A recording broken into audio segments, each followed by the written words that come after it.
Chapter 9. Vatican Airways, join our kids club. Oh?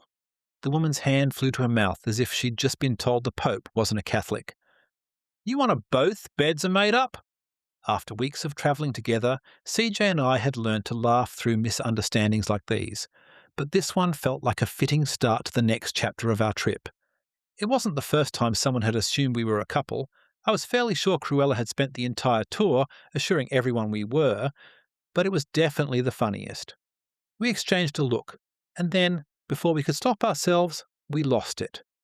We should just start telling people we're married, CJ said. It would save a lot of awkward explanations. Sure, I replied, but only if you put a ring on it. No, just no. The Airbnb host, still flustered, muttered something in Italian that I didn't quite catch, probably something along the lines of idioti, before bustling off to fetch extra bedding.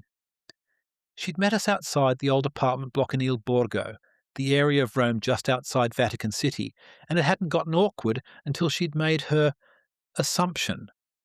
The beds in question were part of a hulking double-bunk setup. Yes, a double bed stacked on another double bed. Once again, I'd let CJ handle the booking, and once again, he'd chosen something unique. It's got character, CJ said. That's one word for it, I replied. The flat had an attractive parquet floor, a large bookcase, a serviceable kitchen and bathroom, and furniture that fully committed to the bright orange retro theme.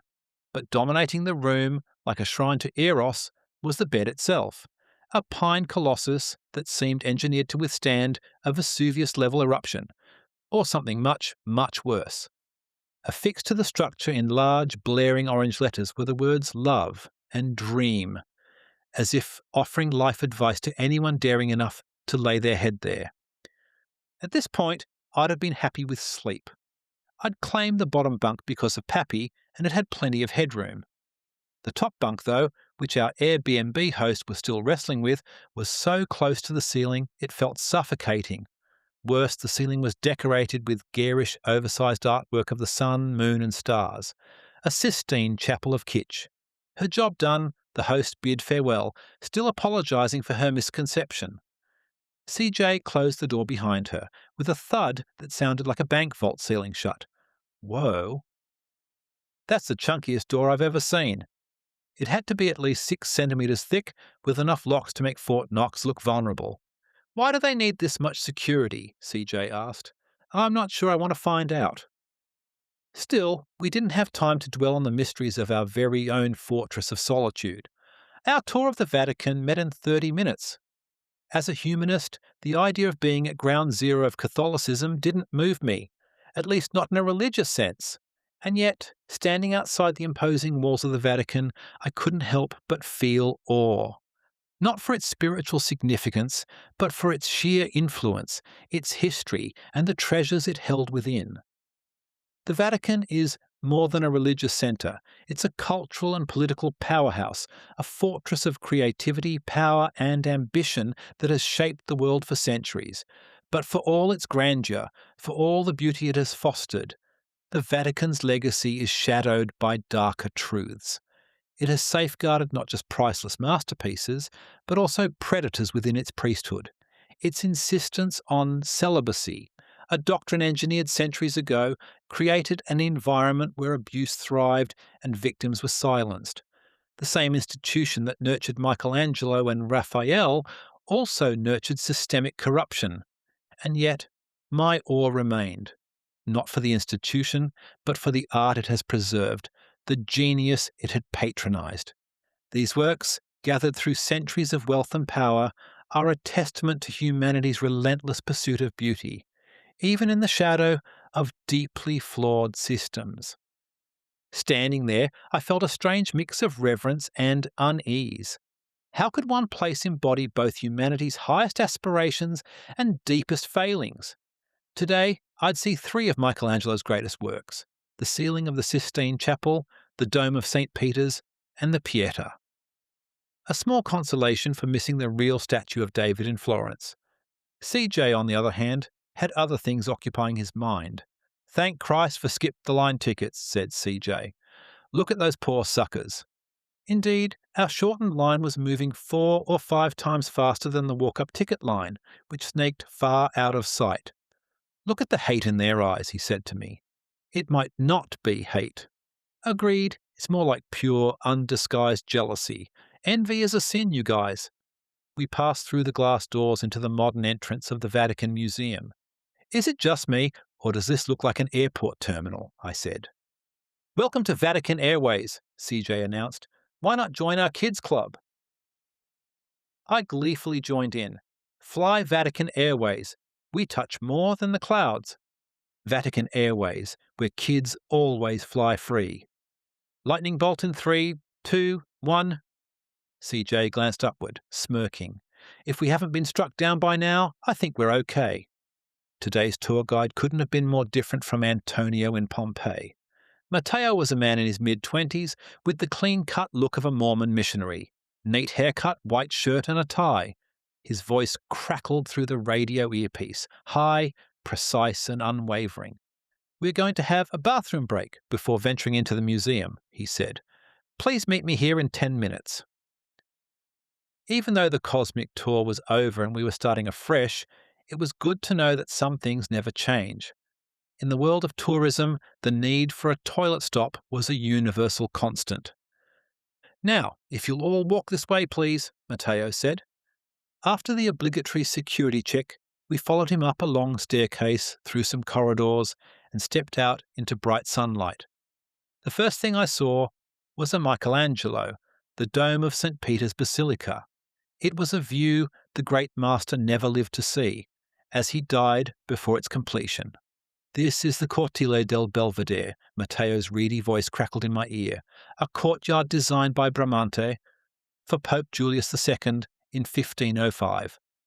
He then launched into a long-winded explanation of its significance that failed to hold my attention for more than a few seconds. "I really miss Antonio," CJ muttered. "Yep," I said. "I don't think Matteo's got any dick jokes in him." Already I could see the problem with this tour, and it had nothing to do with Matteo or the lack of adolescent humour.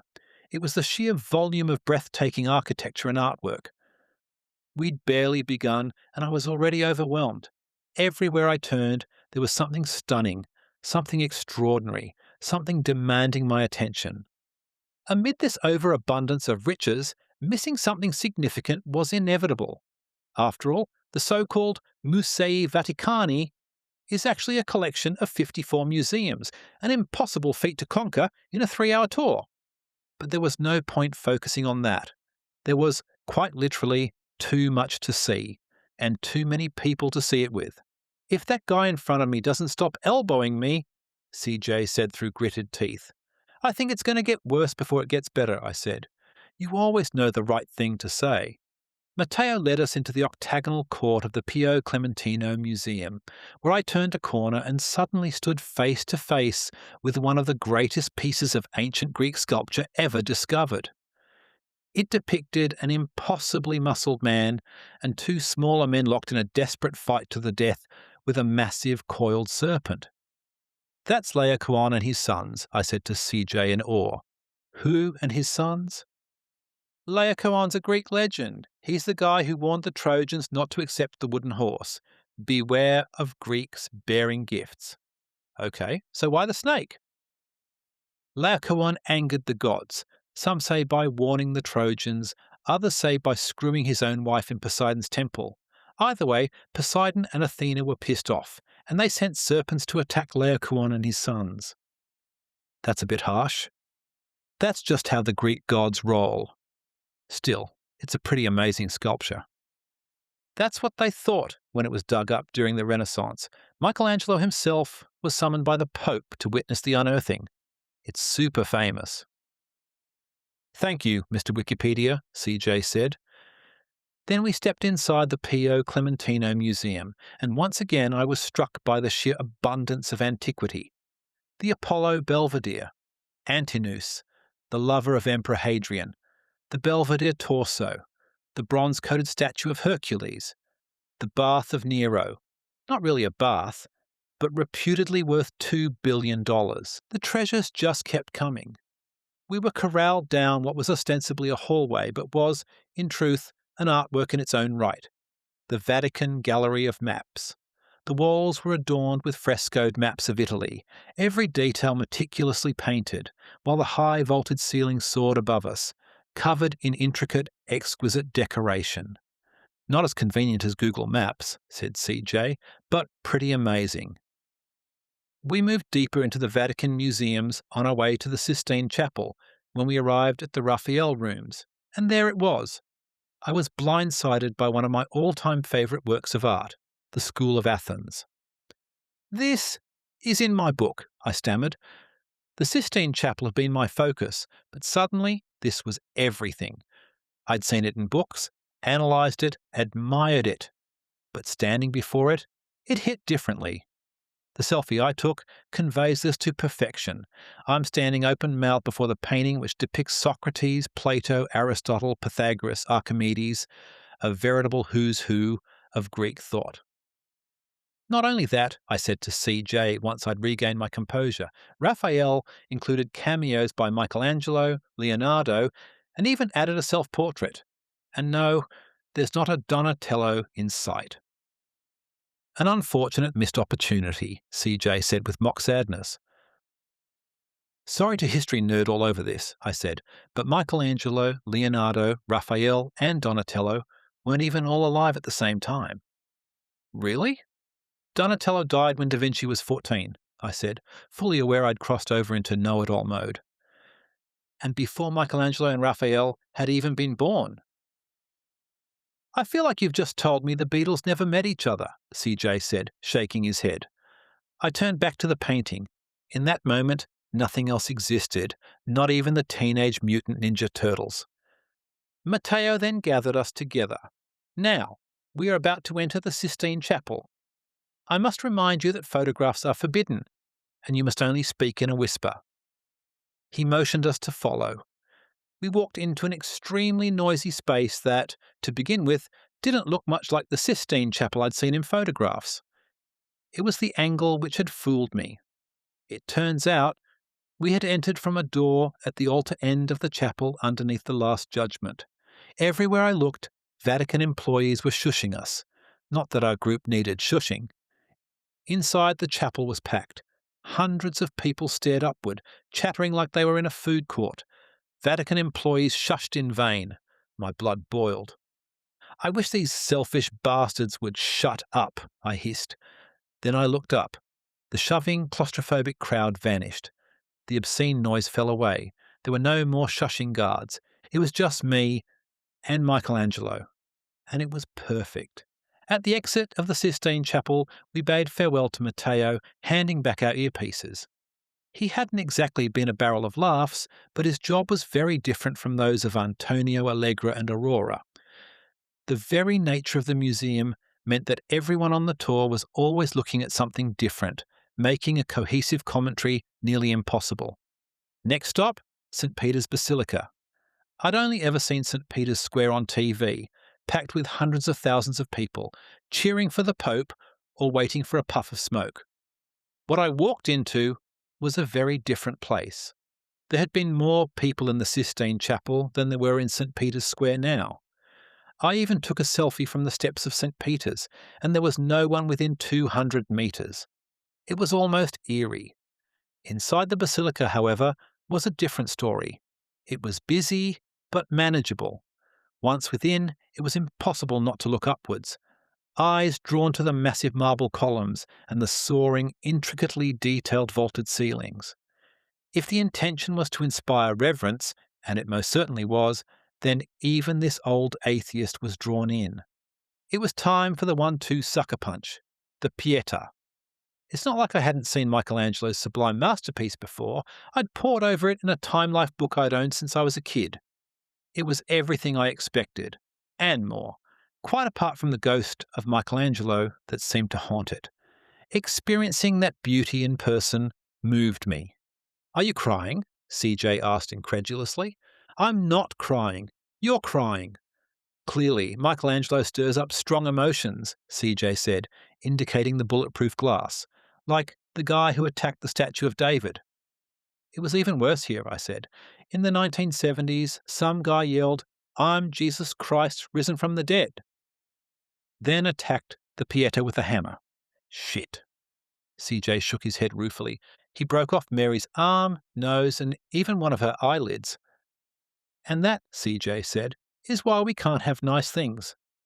Well, if he really was Jesus, he definitely had mommy issues.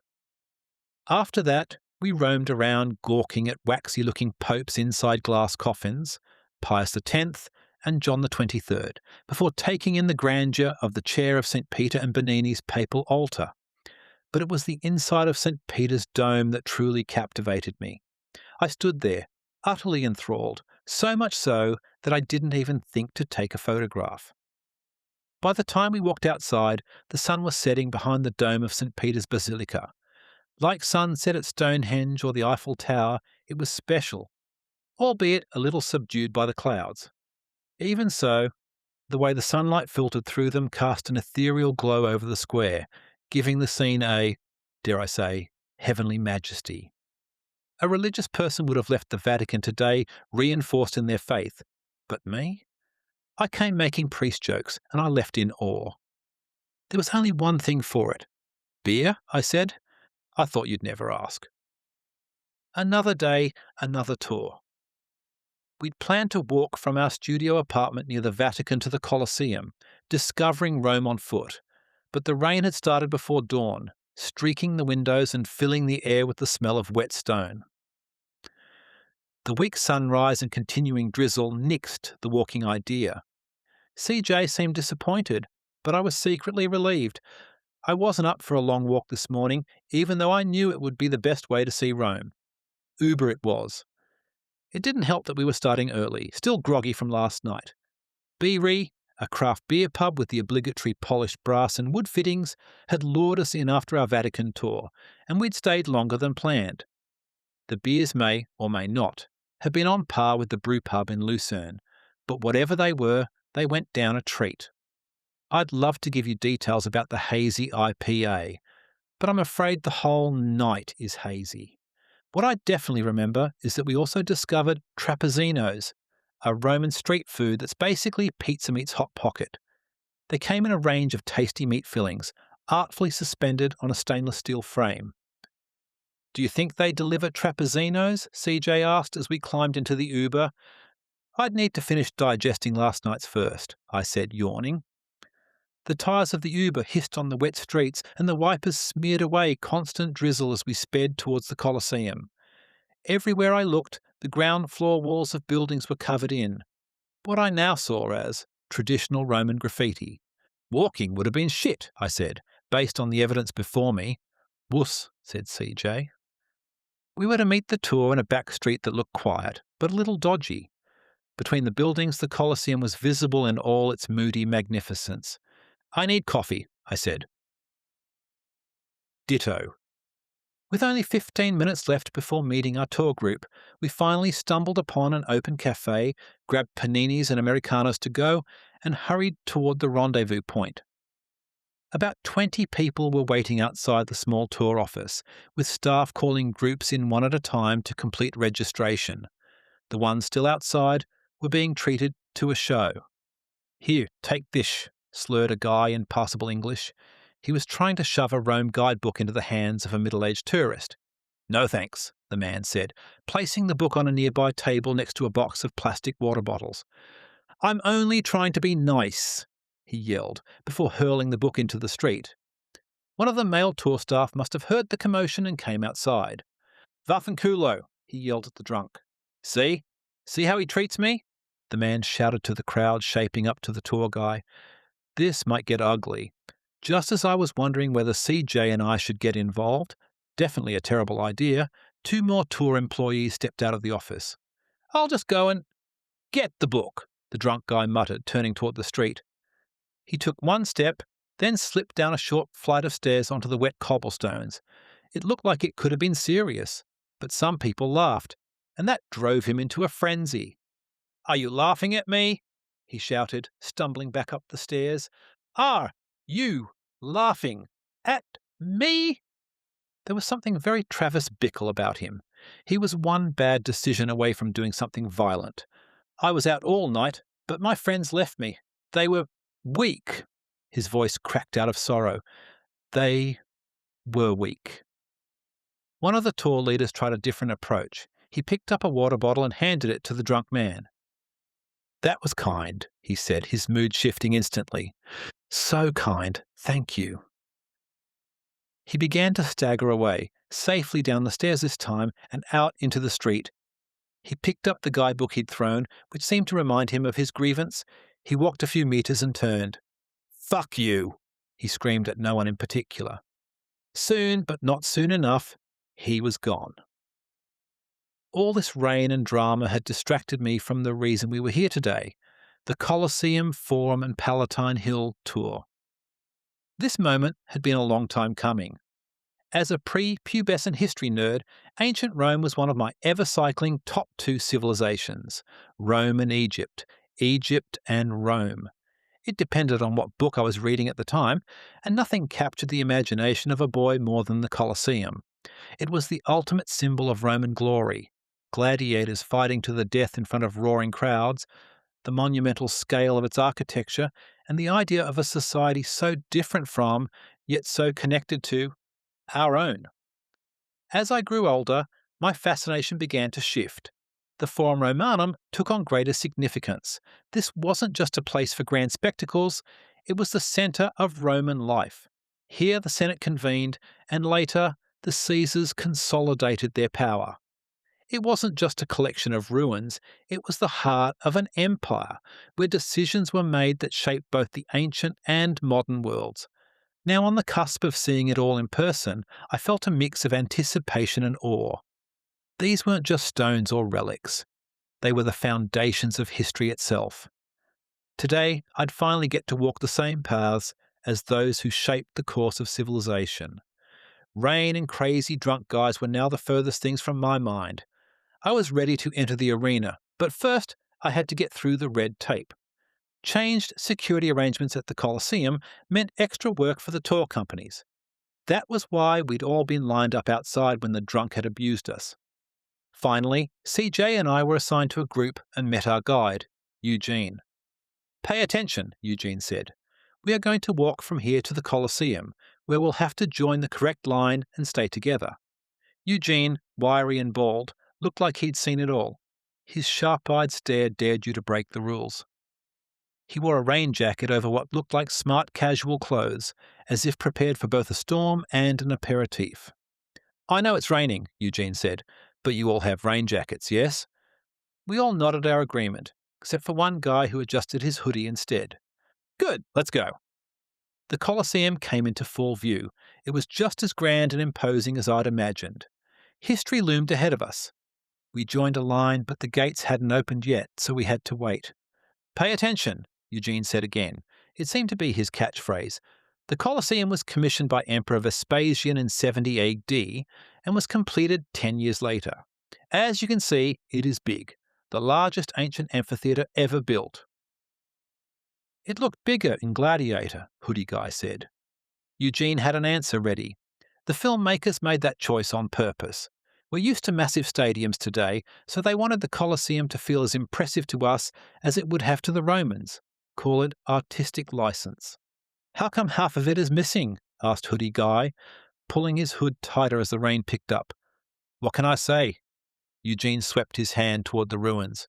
Romans hate maintenance. CJ and I laughed, but judging by the blank stares around us, Eugene's humour wasn't landing with everyone.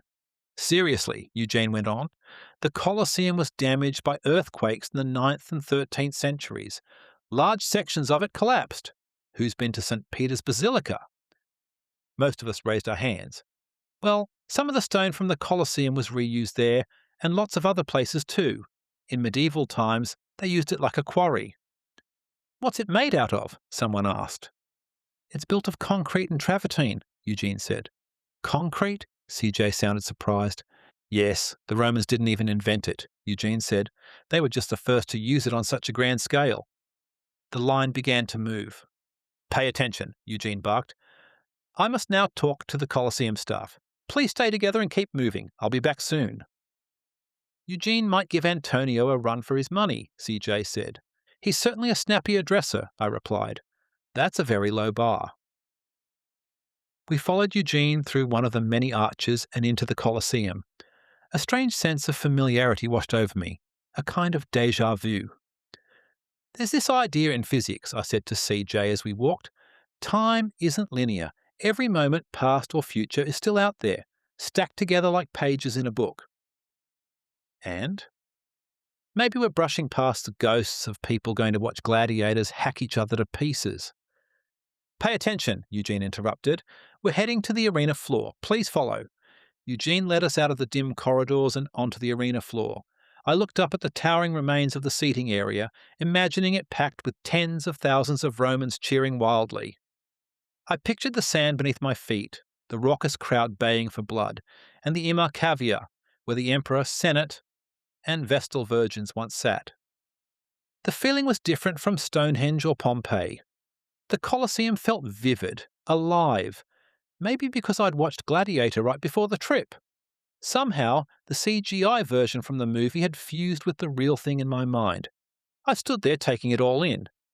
This definitely wasn't something I could have felt sitting at home reading a book. Do you feel it, CJ? I asked. If you mean how weird you're acting, then yes, he said. The Colosseum floor was only partially reinstated, allowing us to see the underground workings of the arena. This is the Hypogeum, said Eugene. Chains rattled, pulleys groaned, and gladiators, or lions, rose up from the depths. What about Christians? Hoodie Guy cut in. Eugene raised an eyebrow. What about them? Weren't they fed to the lions here? Eugene shrugged. Not really, that's a myth. Something early Christian writers exaggerated to highlight their faith's endurance. Sure, Christians and other criminals were sometimes executed by wild animals, but it wasn't as common here as people think. So no Christians were martyred here? Another man asked. I didn't say that, Eugene replied. Christians were executed in public arenas, but it was more common at places like the Circus Maximus, and when it did happen, it wasn't just some helpless one-sided slaughter. Romans loved a good show. If Christians were executed here, it likely included some kind of dramatic build-up to entertain the crowd. What about filling the Colosseum with water for naval battles? Did that happen? I asked. Eugene grinned. Like in Gladiator 2? Ancient sources claim it did, but modern experts say it's unlikely. Logistically, it would have been a nightmare. So, did it happen? I'll hedge my bets and say, maybe.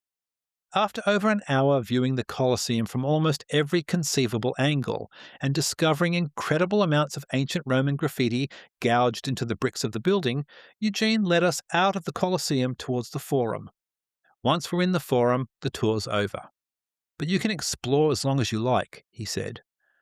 But as you walk, imagine this. Rome wasn't marble white. Statues, columns, even buildings were painted in vibrant colours. Michelangelo spent his life thinking they were all just plain marble. Eugene led us past the Arch of Constantine, the remains of the Temple of Venus and Roma, and the Arch of Titus. Before we finally entered the Forum, he had one last thing to say. Pay attention. Look at the beauty here. He indicated the ruins all around. And look at the destruction. It wasn't just barbarian hordes or the passage of time that left these ruins in pieces. He turned to face us. It was the Catholic Church. A few people shifted uncomfortably, but Eugene carried on. Early popes looted the Forum for building materials. Tons of marble, columns, and statues were stripped and hauled away. You'll find much of it in St. Peter's Basilica and other churches. Some pagan temples were converted into churches, but many were simply torn down. He gestured around us. Later popes kept up the tradition, raiding the ruins for artifacts to decorate the Vatican. Sure, neglect and natural disasters played their part, but the Catholic Church bears much of the blame for what's missing today. A pause. Then, as abruptly as ever, he nodded. Goodbye. And with that, Eugene took off at pace, striding back toward the Colosseum like he had somewhere far more important to be. I turned to CJ. I don't know about you, but I think Eugene harbours some bitterness toward the Catholic Church. CJ snorted. You think? But Eugene's rant stuck with me, and as I walked deeper into the forum, I was overcome with a profound melancholy. Of course, I'd expected ruins, but it looks like someone dropped a nuke, I said. Not a high-yield one, CJ said. There are still things standing. He wandered off for a bathroom break, leaving me alone with my thoughts. I took in the broken columns, the shattered marble, the vast emptiness where the heart of an empire once beat. When CJ returned, I turned to him. Do you want to stay? He hesitated. I thought this was one of your highlights. It was, I admitted, before I saw what was left of it. True, he said, but we're here now. We started moving through the forum again, still trying to reconstruct its former grandeur in our minds. Slowly, though, something shifted. My mood changed when we came across the remains of the Temple of the Divine Julius. In many ways, it was the most ruined of all the temples here. There's little left of the pro-style Temple Augustus built in Caesar's honour, and yet this place, more than any other, felt alive with history. Here Julius Caesar's body had been cremated after his assassination. Here Mark Antony delivered his famous funeral speech, Friends, Romans, Countrymen, the one immortalised by Shakespeare. That speech turned the people of Rome against the conspirators and set the wheels in motion for the Republic's downfall. We wandered to the remains of Caesar's altar, where fresh flowers are still left daily. I found myself imagining that day. The anger and grief of the crowd, the conspirators growing dread as the tide of public opinion turned against them. Octavian, who would become Augustus, was here. So were Antony, Brutus, Cassius, and probably Cicero, all gathered for what would prove to be one of the most pivotal moments in Roman history. Standing there, I yet again reflected on the relative nature of time. The past, present, and future seemed to converge in this one spot. The temple of the divine Julius might be in ruins, but it certainly wasn't silent. It echoed with stories of glory and betrayal. I felt a jumble of emotions I couldn't fully untangle, but one thing was certain. Even in ruins, the forum was unforgettable, emerging soaked and exhausted from what, for me, had been an intense emotional experience. I had one priority. CJ had already sensed it. Beer? He asked. Many, I said. A burger and a couple of Birra Morettis later, we were ready to resume our wanderings. We'd had an intense morning, but we still had some touristy boxes to tick. So, where next? CJ asked, leaning back in his chair. We can't go to Rome and not see the Trevi Fountain or the Spanish Steps, I said, still nursing my second beer. Why? I don't know, I admitted. But we just can't. Do you even want to see them? No, not really. Then why do we have to? Trust me, I said. You'll get back to Melbourne, and people will ask if you've seen them. When you say no, they'll look at you like you're insane. CJ rolled his eyes. I'm still not convinced. Look, I said, pulling up Google Maps. I definitely want to see the Pantheon. If we walk this way, we can hit the Trevi Fountain first, then the Spanish Steps, and finally the Pantheon. It's efficient. This was all so much easier when George was here to boss us around, CJ muttered, finishing his beer. Welcome to the brave new world we've fallen into, I said with mock seriousness. We're untethered travellers now. We have to embrace spontaneity. CJ sighed. Fine, but if the Trevi Fountain's a letdown, I'm holding you personally responsible.